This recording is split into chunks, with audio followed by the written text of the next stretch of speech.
Hello मित्रों, हूँ छूँ नितिन उमरेटिया અને આપણા ફાર્મ હાઉસ આપણું તમને બતાવું છું। આપણે નાના માણસો એટલે આપણે વાડી કહેવાય ને રૂપિયાવાળી પાલટી હોય એના ફાર્મ હાઉસ કહેવાય। હું તમને એક વસ્તુ બતાવું છું જેની ભાજી થાય આપણે ચોમાસામાં જે મળે। સિટીના કદાચ ન ઓળખતા હોય પણ ગીરમાં રહેવાવાળા બધા ઓળખી જતા હોય છે।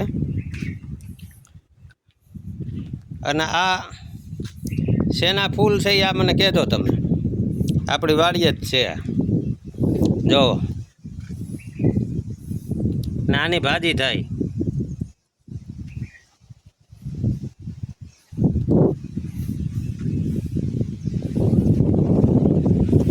આ કહેજો શેના ફૂલ છે ને જે ઓળખી ગયા હોય ને લાઈક કરજો, શેર કરજો અને કોમેન્ટ કરી દેજો અને ફોલો કરવાનું ભૂલતા નહીં।